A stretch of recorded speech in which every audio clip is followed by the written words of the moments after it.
ये ध्यान का समाधि का 4 कदम है, 4 अवस्थाएं हैं।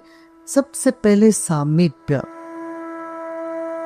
गुरु या ईश्वर हमारे बहुत प्रिय है, हमारे अपने हैं, ये नजदीक अपने को महसूस करना पड़ेगा।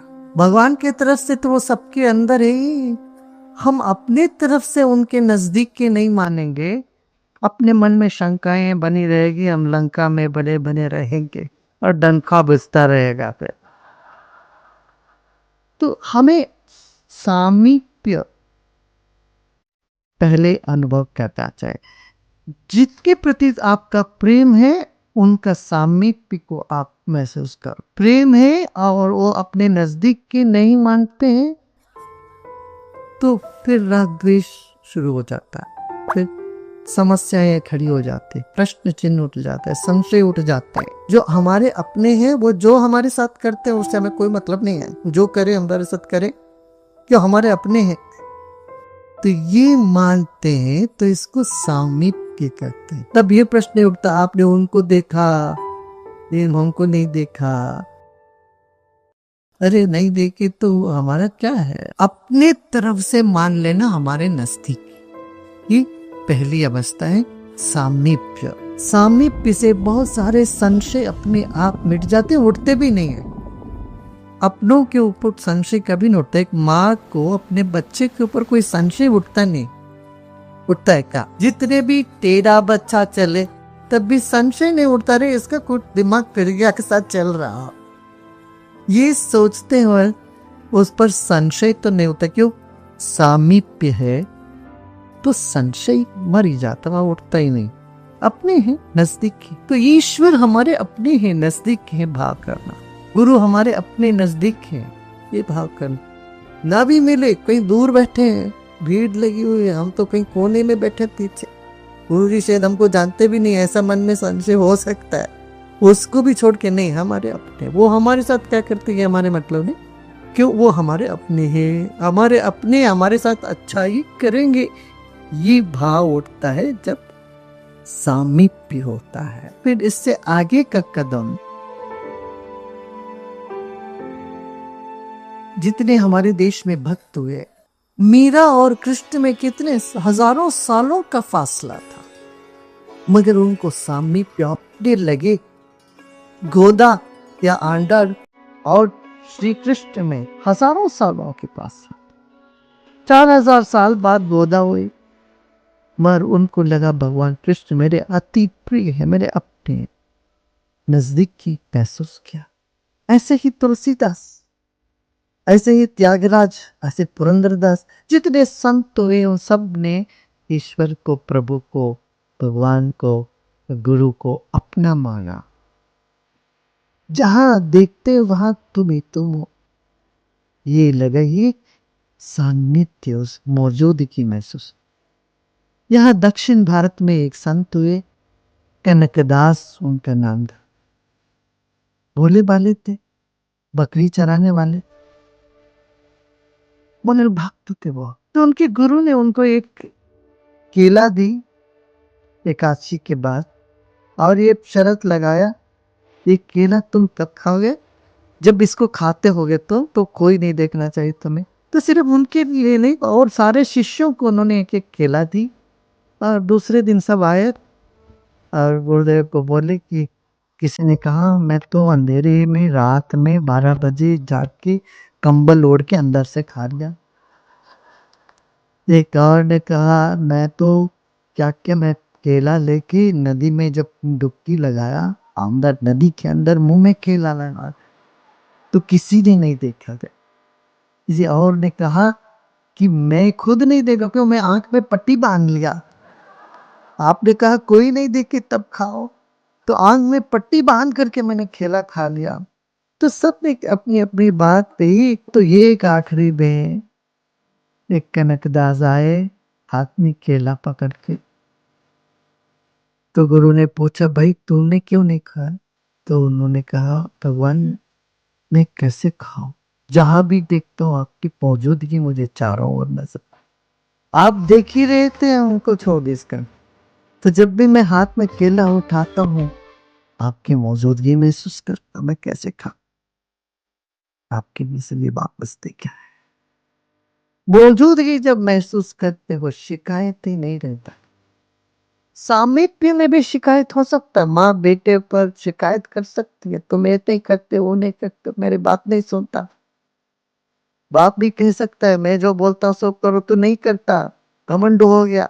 मगर जब सानिध्य सामीप्य से एक कदम आगे बढ़कर सानिध्य का अनुभव होता है तो शिकायतें खत्म हो जाती, कोई शिकायत नहीं रहता, तृप्ति झलकती है, जो मैं हूं सो दुख है ये भाव उठता।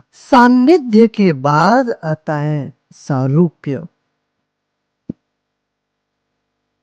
उस रूप में रम जाना।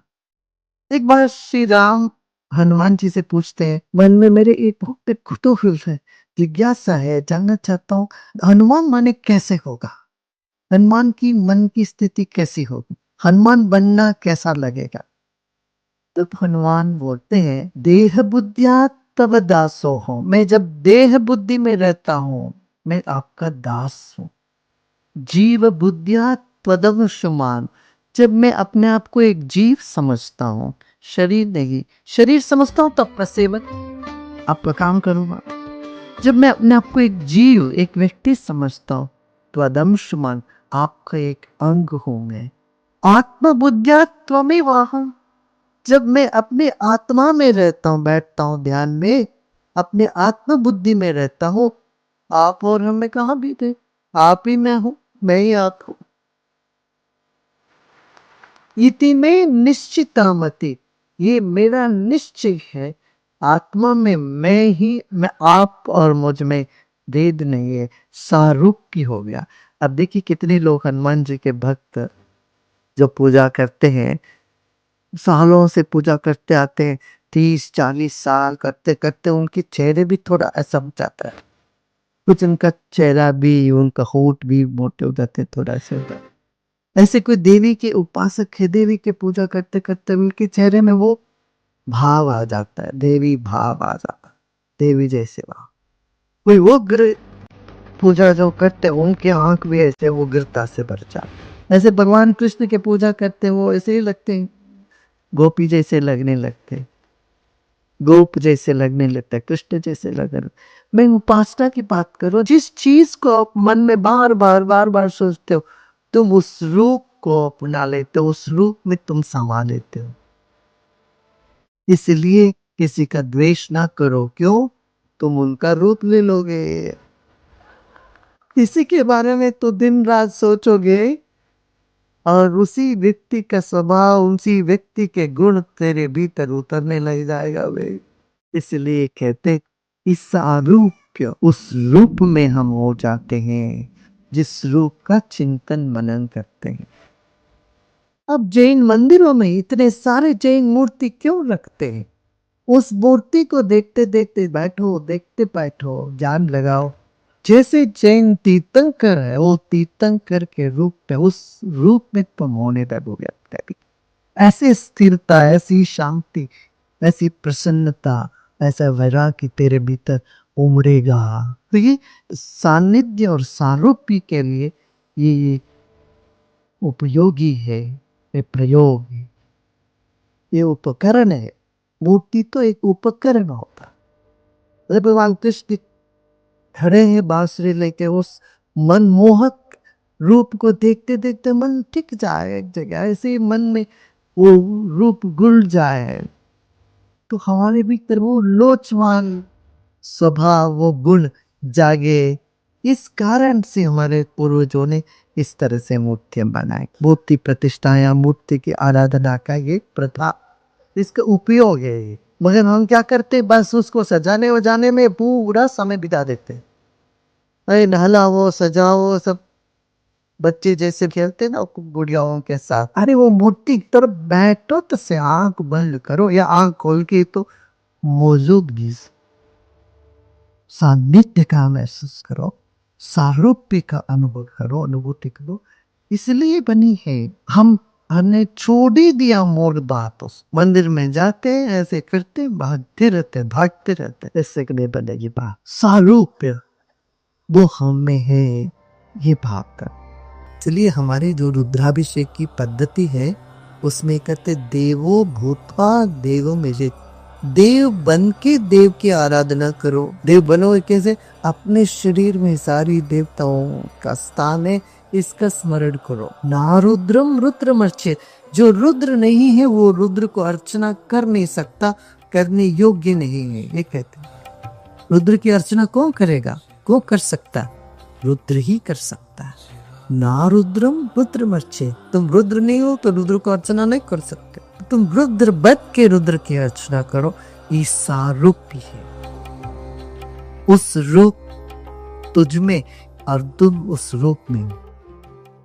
ये अद्वैत ज्ञान दूजा करके नहीं पूजते, दूजा नहीं, दूसरे नहीं। और भी कई संतों ने भी बोला है, भोरक वाणी ने भी कहा मैं वो के रूप में हूँ। मैं श्याम रंग रंग, मीरा भी गाती है, मैं श्याम रंग में रंग रही, मैं उसके रूप में हूँ। मैं लग लग में श्याम हो गया, अब समा गया है। अब श्याम अलग नहीं, राधा अलग नहीं है। ये सारूप्य है। सारूप्य से आगे सायुज्य। अक्सर यहाँ कोई संत महात्मा मर जाते हैं तो कहते सायुज्य प्राप्त हो गया। मर के सायुज्य नहीं है, जीते जीते गहरी समाधि में जब वो चले जाते हैं वही सायुज्य, उसने एक हो गए। बीच की जो अवरोध था, जो पर्दा था, वो हट गया।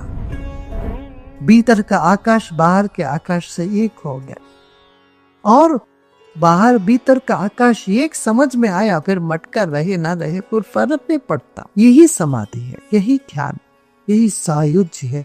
निर्विकल्प समाधि जिसको कहते हैं, इसको इतना बड़ा बना के रख दिया, भय लगता है लोगों को कि अरे कहाँ हमको कहाँ कब प्राप्त होगी, ये सब शायद इस जन्म में नहीं भी होगा, ये समझते हैं। ऐसा नहीं। और आदमी सोता है रात को, जब सुषुप्त में कहीं ना कहीं तो इस सायुज्य के पास हो। सपने वाले नींद नहीं, गहरी नींद, बिना सपने के जो गहरी नींद में हम बेहोशी ही सही, मैं सायुज्य में और होश पूर्वक सायुज्य का अनुभूति करना, यही बोध है, यही ज्ञान है, यही मुक्ति है। और ये अनुभव मैं जो समझता हूँ सबके जीवन में कहीं ना कभी ना कभी कुछ तो होता है, ऐसा मैं समझता हूँ। होना तो चाहिए, जाने अनजाने। आप थोड़ा सजगता पूर्वक ये अनुभव में आ गया, बस पार लग गया नाव, और कुछ है नहीं।